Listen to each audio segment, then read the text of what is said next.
Ndagusuje kandi ngo ikaze tujye kubana muri iki kiganiro amahoro y'Imana bane nawe. Hari abakristo benshi cyane bakunda Imana kandi bayikunda by'ukuri.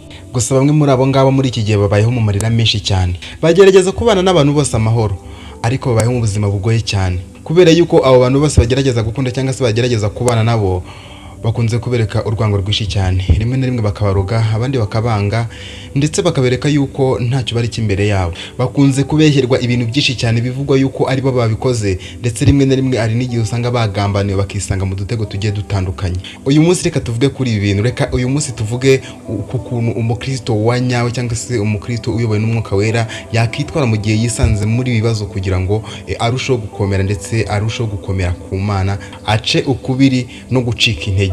Njye mugiye kubana nitwa Rukundo Damas, YouTube channel ni Rukundo Gospel Voice. Niba ari ubwa mbere ugeze kuri YouTube channel, niberageza ukana subscribe kugira ngo ibiganiro bitambutsa ngo ujye ubasha kubana kandi ubibonere ku gihe. Ikindi kino kiganiro numva hari icyo kikumara cyangwa se niba hari aho uri bwumve kigukoye naho kikugejeje, niberageza kuduhereza like yawe, ukaba wanatwandikira comment aho hasi ukatubwira uko wumvise ikiganiro, ndetse ukarusha no kutubwira icyo twazategura muri video itaha. Reka dutangire ikiganiro cyacu, muhawe ikaze mwese muri rusange. Muri iki gihe ubusanga abakristo benshi bibaza iki kibazo bagira bati, ese koko Imana yarandetse? Ese kuki ibi bintu bimbaho kandi ndi umukristo? Ariko iki gisubizo cyo ntago turi bujye kure cyane, turagisubiza muri uburyo kubera yuko Bibiliya hari icyo yakivuzeho. Muri Yohana ibice 15 ndetse n'umurongo 18 haravuga ngo, niba isi ibanga mumenye yuko yabanje kunyanga. Anga hari amasomo atatu ukwiriye gukura muri iki gisubizo. Isomo rya mbere ni uko guhigwa bitavuze yuko waretswe n'Imana burundu. Menya neza yuko akeshi iki ngiki ari ikimenyetso cyuko uri mu nzira ya nyayo cyangwa se inzira nziza ikuganisha ku Mana. Icya gatatu bikwiriye kumenya ahanga nuko umukristo nyakuri cyangwa se umukristo wa nyawe ahora ahanganye n'umwijima. Niba uri umukristo nyakuri kandi ushaka kuzabona Imana mu maso hayo, ukwiriye kumenya iki kintu. Nyuma yuko ibi ngibi kubayeho, ntukihorere cyangwa se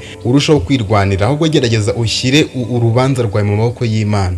Abo wizeraga cyangwa se abo mufatikanyije umurimo w'Imana cyangwa se bamwe mu bisi iyo bakugiriye nabi cyangwa se iyo bagukoreye bimwe muri bya bintu twabashije kuvuga hejuru, umutima wawe urababara ndetse amarangamutima yawe agashaka kwihorera.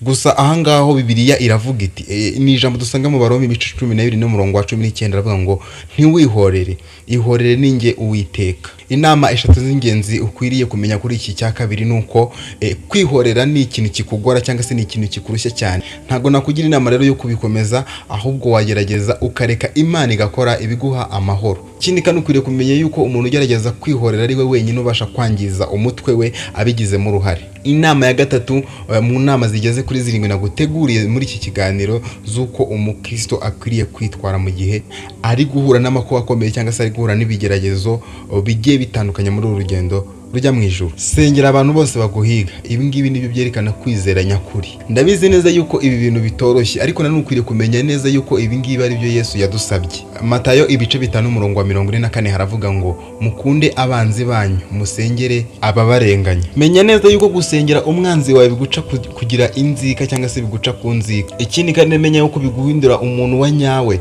imbere y'Imana. Ibi ngibi nibyo bintu byonyine bishobora kuba byashyira Imana mu rugamba rwawe, ikaba ariyo ikurwanirira. Reka tugende ku cya kane.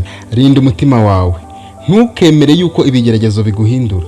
Imigani ibice 4 n'umurongo 23 haravuga ngo, rinda umutima wawe kuruta ibindi byose birindwa. Anga ndetse nkubwira ibyo ukwiriye kuba wakwirinda. Irinde inzika ndetse uwirinde no kwiheba, kwanga abantu bose. Ikindi wirinde gutakariza Imana icyizere. Ibi ngibi nibyo byica icyizere cyangwa se byica kwizera kwawe kurusha uko ibigeragezo byakwica. Gerageza rero kwirinda ibi bintu kuko ntabwo ari byiza habe na gato. Cya gatanu, gerageza kwegera Imana cyane mu bibazo kurenza uko wakegera abantu.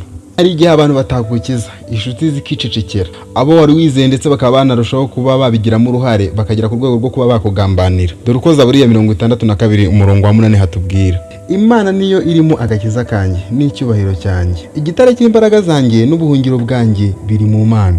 Kuvuga ngo reka kwiringira ibindi byose, wiringira Imana kurusha, kuko niyo Imana ibasha kuba yakemura ibibazo byawe cyangwa se ibasha kuba yakwereka yuko muri kumwe umunsi ku wundi. Icya gatandatu, emera ko Imana ikoresha ibigeragezo kugira ngo igukomeze. Abaroma ibice 8 ndetse n'umurongo 28 haravuga ngo, kandi tuzi yuko kubakunda Imana byose bifatikanyiriza hamwe kubazanira ibyiza, ari bo bahamagaye nk'uko yabibahamagariye. Byumvikane ko ibintu byose bifatikanyiriza hamwe gukorera ineza abakunda Imana. Ikindi kandi ukwiriye kumenya ibyo wanyuzemo bigutoza kwihangana, bikagushyira ku rundi rwego mu mwuka. ikindi ukwiriye kumenya nuko bigutegurira umugambi munini. Cya karindwi aricyo cya nyuma turi gusoza, ntabwo bazashobora kukurimbura kuko uri mu mugambi w'Imana. Yesaya ibice 54 n'umurongo wa 17 aravuga ngo intwaro yose yagucuriwe ntabwo izagira icyo igutwara. Bashobora kuguhiga ndetse bakaba banakubeshyera, bakaba banakuroga cyangwa se bagukorera ibindi bitandukanye bibi, ariko ntabwo ibyo byose bishobora kugutsinda kuko Imana iri mu ruhande rwawe.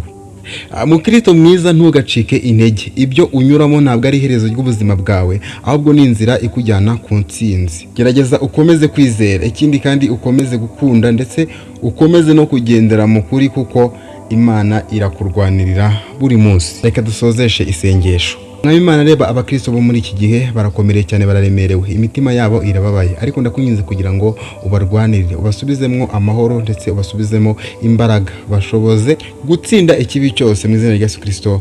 Amen. Niba iki kiganiro kikugiriye akamaro, ukaba wari umwe mu bantu bari batarakanda subscribe, yikande kugira ngo nawe uzajye ubasha kubona ibiganiro bitandukanye bikunda gutambuka kuri YouTube channel Rukundo Gospel Voice. Tanga like, ikindi kandi utwandikire igitekerezo cyawe aho hasi, utubwire uko wumvise ikiganiro, utubwire uko ibyo twahindura mu biganiro byacu, cyangwa se utubwire icyo twakongeramo kugira ngo turusheho kujya tubana dusangira ijambo. Wakoze, ugira ibihe byiza, ndagukunda, bye. Reka tuzegurira mu yindi video. Mwari kumwe n'Urukundo Damas.